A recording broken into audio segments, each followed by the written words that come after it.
Welcome back to CNC Farm. I am Ashley if this is your first time here, and thank you guys so much for stopping to check us out. Today I am bringing you guys a vintage treat that my mother used to make growing up. I honestly have not even had this in that many years, so it's been a while, guys, but I have been trying to look for different snacks for my 4-year-old when we're home during the day to kind of switch it up and give him a variety. So this may not be the healthiest with the cinnamon and sugar, but it is a little different snack for him.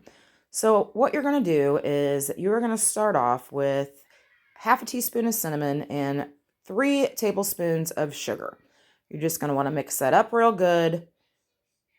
Then you are going to be taking regular sandwich bread, just your basic sandwich bread. You really could use any kind of bread.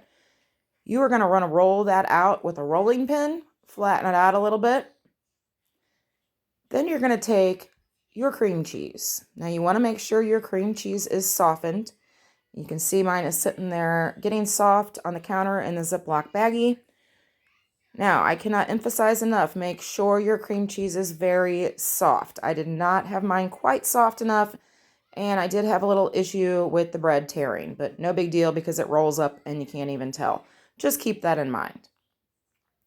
Once you have rolled your bread out, then you are going to spread a thin layer of cream cheese on the slice of bread prior to rolling it up. Once your cream cheese is on there, you're going to want to gently roll your bread into a little log, and then you are going to slice it in about a 1/2-inch little bite-sized pieces. Now with those bite-sized pieces, we are going to dip those in some melted butter first. I went ahead and melted 3 tablespoons. We will dip those in the melted butter and then roll them in the cinnamon and sugar before we bake them. Now I baked these at 350. I would say they were in there probably for about 10-15 minutes. It's just going to kind of depend on your oven. And I made them a little bit crispier too. So you can make them softer and they don't have to cook as long. So here I am spreading it. You can see me tearing it right now. But like I said, no big deal. It's going to roll up just fine. You're not even going to be able to tell. And a little note here, guys, for all your kids who are not crust eaters, my son ate the crust. He ate all these. He had no clue and just chomped it right down. So you want your kids to eat their crust? This is a great idea. So we got these rolled up. We're going to go ahead and slice these. See my little roll? We're going to slice these and really, you guys could slice these any size you wanted. You could just slice the log in half and have a bigger piece. I am just making these how my mother made them for me growing up. And you can kind of see the cream cheese is swirled in there, giving it the snails, how it got its name. It kind of looks like a snail. And there we go again, tearing the bread. Like I said, be sure your cream cheese is definitely soft. But this was a great treat. I'm so glad that I thought to make these because everyone loved them, even my oldest. And I'm going to keep making these because it was a definite hit here in my house. So we're almost done. We are going to dip these in the butter right now and then the cinnamon and sugar. And I tried doing the fork and it just was not working out. And it was way easier just to put it in there with my hands.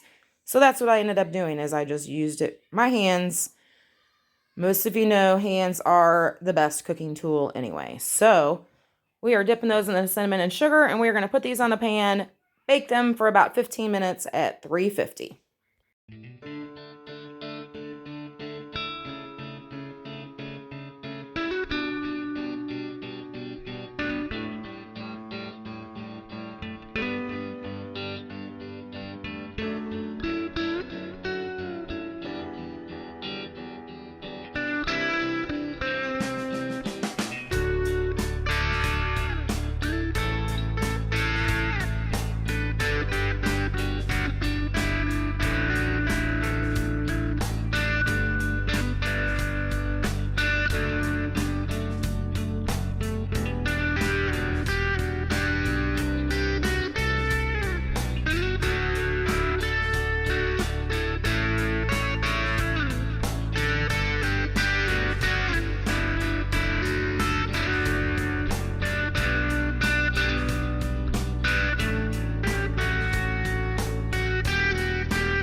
So once again, the ingredients for these cinnamon sugar snails is regular white sandwich bread, 3 slices if you are going to go off my measurements. So I use 3 slices, 3 tablespoons of sugar, 3 tablespoons of melted butter, a half a teaspoon of cinnamon, and I would probably say maybe a half a cup of cream cheese.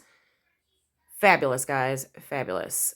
So as always, thank you guys so much for watching. Stay tuned for many more cooking videos coming your way. Be sure to ring that notification bell so you receive notification. And as always, comment, like, and subscribe. It is much appreciated. And until next time, everyone have an awesome day, and thank you guys so much for watching.